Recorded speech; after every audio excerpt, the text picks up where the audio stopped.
ఇక డీటెయిల్స్ చూస్తే సంగారెడ్డి జిల్లా అమీన్పూర్లో 22A జాబితాలో ఉన్న భూములను తొలగించాలని బీఆర్ఎస్ నాయకులు డిమాండ్ చేశారు. దాదాపు 500 ఎకరాలు 22A పరిధిలో ఉన్నాయని, బాధితులకు న్యాయం జరిగే వరకు పోరాడుతామని తెలిపారు. ఈ నెల 29న బీరంగూడలో 22Aకు వ్యతిరేకంగా నిరసన చేపట్టనున్నట్లు వెల్లడించారు. ఈ ప్రభుత్వము 22A ప్రాపర్టీలో పెట్టడం జరిగింది.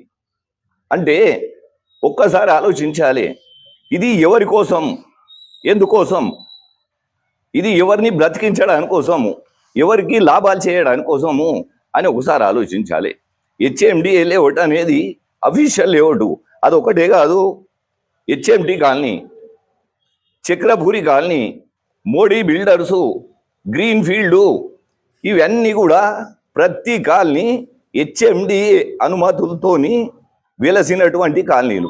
వాటిని కూడా ఈరోజు ప్రొపర్టీలో పెట్టడము చాలా దారుణము.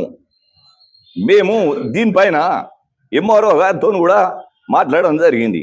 మాట్లాడితే ఎంఆర్ఓ గారు దానిపైన మాకు ఒక దరఖాస్తు పెట్టుకోండి, దరఖాస్తు పెడితే మేము పరిశీలన చేస్తాము అని చెప్పడం జరిగింది. నేను అడిగినా, తప్పకుండా దరఖాస్తు పెట్టుకుంటాం, మీరు ఇక్కడ తొలగిస్తారా అని అడిగిన.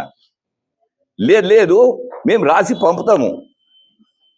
మరి ఎవరికి రాసి పంపుతారు, మళ్ళీ ఎందుకు పంపుతారు, దేనికోసం మీరు పెట్టిరు అని చెప్పి కూడా నేను అడగడం జరుగుతూ ఉంది. అంటే పెట్టడం మీ వంతు, దరఖాస్తులు మేము పెట్టుకోవాలి, దాన్ని మీరు రాసి పంపిస్తారు. మీరు ఎవరి కోసం రాస్తుర్రు, ఎందుకోసం రాస్తుర్రు?